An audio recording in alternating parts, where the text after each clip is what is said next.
Hello students, I am Enderman Mirza and today I have brought Unit 3 Reading B including all my friends. The poet is Randy Bassett from your English reader book class 10th. So students, before I explain the poem, I would like to talk about the author of this chapter who is Randy Bassett. तो Randy Bassett और उनकी जो wife थे दोनों एक opening hearts करके एक संस्था था, है ना, उनके वो को फाउंडर थे और वो अपने खुद के बच्चे से वो मोटिवेट हुए थे। मे भी उनका जो खुद का जो चाइल्ड था वो एक स्पेशल चाइल्ड था या फिजिकली डिसेबल था। तो स्टूडेंट्स, ये ऐसा होता है कि आप सभी के बीच में अभी कभी न कभी ऐसी चीज़ें घटित हुई होंगी कि आपके आसपास कई ऐसे बच्चे होते हैं या कई ऐसे लोग हैं जो फिज़िकली डिसेबल्ड हैं या कुछ स्पेशल चाइल्ड्स हैं या जिनको कुछ स्पेशल इक्विपमेंट की ज़रूरत होती है लाइफ सफ़र करने के लिए।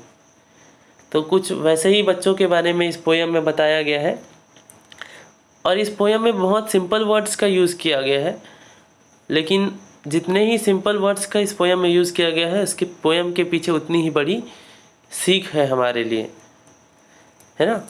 तो इसके माध्यम से जो कवि है वो उन बच्चों की जो मेंटालिटी होती है उसके बारे में बताता है कि सब बच्चे जो होते हैं वो एक समान नहीं रहते। कुछ फिज़िकली डिसेबल रहते हैं, कुछ फिज़िकली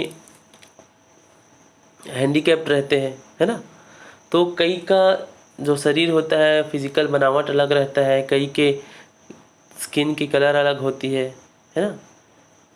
तो इन बच्चों की जो मेंटालिटी क्या होती है, मनोदशा क्या होती है, उसको इस पोयम के माध्यम से पोएट ने बताया है। और कुछ ऐसे भी लोग होते हैं जो उनके शारीरिक बनावट के ऊपर या उनके फिज़िकल अपीयरेंस के ऊपर मजाक उड़ाते हैं, तो उनके बारे में भी पोएट ने बताया है कि वो लोग ठीक नहीं होते, है ना। और ये भी बताया गया इसके माध्यम से यह हमको मोरल मिलती है, मोरल ऑफ द पोयम, कि यह सब चीज़ें ठीक नहीं होती क्योंकि वो लोग भी एक इंसान ही है और हम भी एक इंसान ही है। तो उनको सिर्फ एक इंसान की तरह देखना चाहिए, उनसे कोई भेदभाव नहीं करना चाहिए। तो चलिए अब without wasting the time I am going to start the poem and the poem has total 6 stanzas and the first stanza says, I like to play with all my friends, they like to play with me. We play games like hide and seek and climb the backyard tree. यहाँ पर poet कहता है, यानी कि जिस बच्चे के बारे में बात कर रहे हैं उसके वो कहता है कि मैं अपने दोस्तों के साथ खेलना पसंद करता हूँ, यानी मुझे अपने दोस्तों के साथ खेलना पसंद है और उनको भी मेरे साथ खेलना पसंद है। We play games like hide and seek, और हम गेम खेलते हैं। कैसा गेम खेलते हैं? हाइड एंड सीक, यानी छुपन छुपाई या लुका छिपी वाला गेम खेलते हैं। And climb the backyard trees, backyard मतलब होता है घर के पीछे वाला हिस्सा जिसको हम बाड़ी भी बोलते हैं। तो जो बाड़ी में पेड़ होता है उसमें हम चढ़ते हैं। क्लाइम करना मतलब चढ़ना। We run and jump and ride our bikes and play the whole day through. And when a new friend comes around, we let them join us too. अब वो ये बोलते हैं कि हम दौड़ते हैं, हम कूदते भी हैं और हम अपना बाइक्स क्या है चलाते हैं, राइड करते हैं। बाइक्स का मतलब यहाँ पर उनका साइकिल से है, और या तो फिर कुछ ऐसे फिजिकल हैंडीकैप रहते हैं जो चल नहीं सकते तो वो ट्राईसाइकिल से चलते हैं ना, तो उनके बारे में भी यह हो सकता है यहाँ पर पोएट का कहना। And play the whole day through, और बताया जा रहा है कि ये पूरे दिन भर सारा दिन ये खेलते रहते हैं। And when a new friend comes around we let them join us too, और ये बताते हैं कि जब हमारे बीच में हमारे पास कोई नया दोस्त आता है तो हम उनको भी अपने ग्रुप में ज्वाइन करने देते हैं। मतलब कि हम उन्हें रोकते नहीं हैं कि हम आपको नहीं खिलाएंगे, हम उनको भी अपने साथ में शामिल कर लेते हैं और हम साथ में खेलते हैं। Some bad guys came to bother us, and we knew what they would say. Bad words about our skin or hair, or how we talk and play. इस स्टैंजा में बताया गया है कि कुछ बुरे लोग, बैड गाइज है ना, हमारे पास आए, क्यों है, हमें परेशान करने। टू बॉदर अस, बॉदर मतलब परेशान करना। कुछ बुरे लोग हमारे पास आए हमें परेशान करने, और हम जानते थे कि वो क्या कहेंगे। वॉट दे वुड से, हम जानते थे। वी न्यू, पास्ट टेंस, तो हम जानते थे कि वो क्या कहेंगे। Bad words about our skin और हेयर्स, हमारे जो स्किन है यानी त्वचा है हमारी, और हमारे बाल है उसके बारे में बुरे शब्द, गंदे शब्द कहेंगे। या हम जैसा चलते हैं और हम जैसा खेलते हैं उसके बारे में वो बुरे शब्द कहेंगे। We didn't want to hear their words. We know that they are not right. There are much more to all of us if we use more than our sight. या बच्चे जो है वो बोलते हैं कि हम उनको नहीं सुनना चाहते थे, उनके जो शब्द हैं उनको नहीं सुनना चाहते थे। क्यों?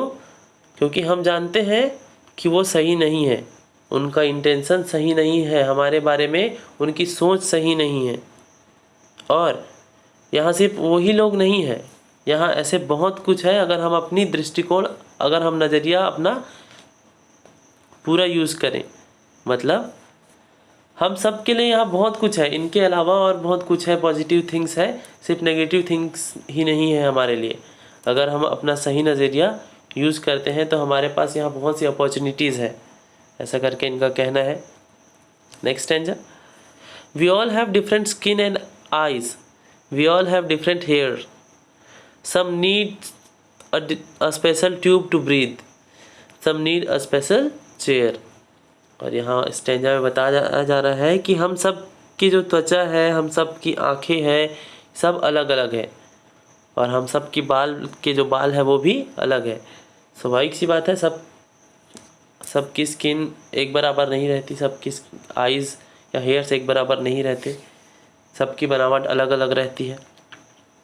सम need a special tube to breathe, some need a special chair. और यहाँ बताया जा रहा है कि कुछ ऐसे बच्चे होते हैं जिनको सांस लेने के लिए कुछ अलग से ट्यूब की ज़रूरत पड़ती है, जैसे कोई अस्थमा वाले जैसे पेशेंट होते हैं ना, उस टाइप से। तो यहाँ पर ये पिक्चर लगा हुआ है, इसको आप देख सकते हैं, है ना, जिस ट्यूब के बारे में बताया जा रहा है। ये बच्ची एक ट्यूब यूज़ कर रही है। ओके, तो इसी के बारे में बोल रहा है कि some needs a special tube to breathe, मतलब किसी को सांस लेने के लिए कुछ खास ट्यूब की या नली की ज़रूरत होती है। Some need a special chair, और किसी को कुछ स्पेशल यानी खास चेयर की ज़रूरत होती है, जैसे यहाँ पर और आप पिक्चर में देख सकते हैं इनके बगल में। ओके, ये वाला। So next line, next stanza. But really we are all the same, we play, we laugh, we sleep. The mean guys had it wrong because they only look skin deep. अब यहाँ पर बताया जा रहा है कि जो मतलबी लोग हैं, मीन गाइज मतलब मतलबी लोग, है ना, वो क्या होते हैं, हैड इट रॉन्ग, मतलब वो अक्सर गलत होते हैं, उनकी गलत थिंकिंग रहती है। क्यों? Because they only look skin deep, क्योंकि वो हमारा सिर्फ स्किन ही देखते हैं, हमारी जो त्वचा की कलर है वही सिर्फ देखते हैं, वो हमारा मन नहीं देखते, हमारा हृदय नहीं देखते, ऐसा कहना है यहाँ पर पोएट का। तो ये चैप्टर होता है ख़त्म। जो स्पेशल चिल्ड्रंस होते हैं उनके बारे में यह बेस्ड है। होप आप सबको समझ में आया होगा। तो मैं चाहूँगा कि आप मेरा चैनल लाइक और सब्सक्राइब करें, और मैं नए वीडियो के साथ आऊँगा एक नया चैप्टर लेके। तब तक के लिए bye bye, and please like and subscribe my channel. Thank you.